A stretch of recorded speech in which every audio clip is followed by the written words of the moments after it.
In my previous talk, I had mentioned about the spirit and ended with the statement, I am the spiritual conscious energy, referring to who I am.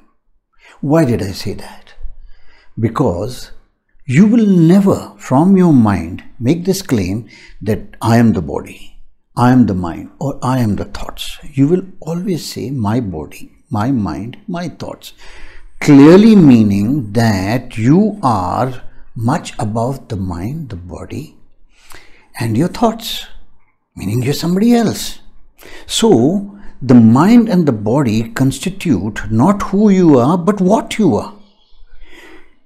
And who you are is the spiritual conscious energy, the witnessing self, which is witnessing your mind and your body. Whenever you are crossing any limit, you will yourself agree that there's a subtle voice from behind telling you, don't do it, you're crossing the limit.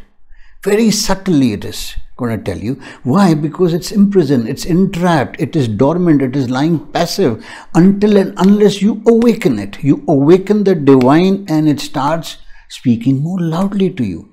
But even then, it subtly will tell you, don't do it.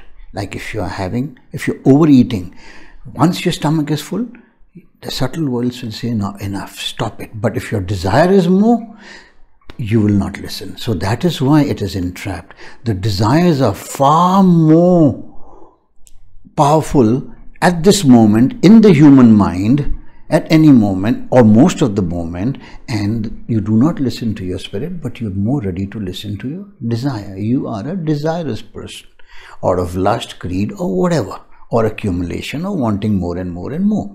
So, the who I am is the spiritual conscious energy in the form of Aham Brahmasmi as the divine residing in your mind.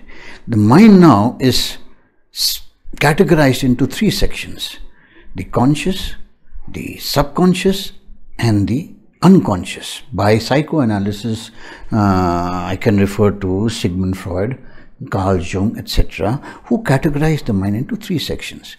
Spiritualism, on the other hand, restricts itself more to superconsciousness, that is the unconscious mind, where thoughts do not prevail, where the mind is still and deep. That is where the Aham Brahmasmi resides. The spiritual consciousness resides and witnesses the mind, the conscious and the subconscious. The subconscious, according to neuroscientists, is over 98% of the mind. Why? Because mind is designed to work on its own from its memory and its intellect. It does not want any interference from any other source.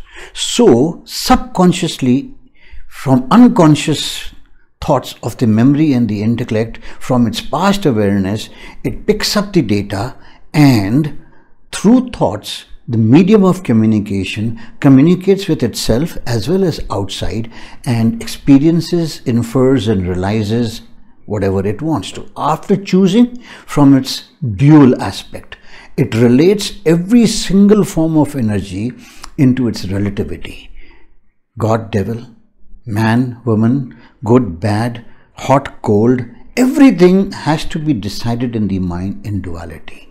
It separates the absoluteness of the energy into two extremes and decides one out of the two, and chooses for its self-interest, in selfishness, for its self-preservation, which is called the ego. So ego is nothing but the mind. So as long as the human mind is there, ego will be there.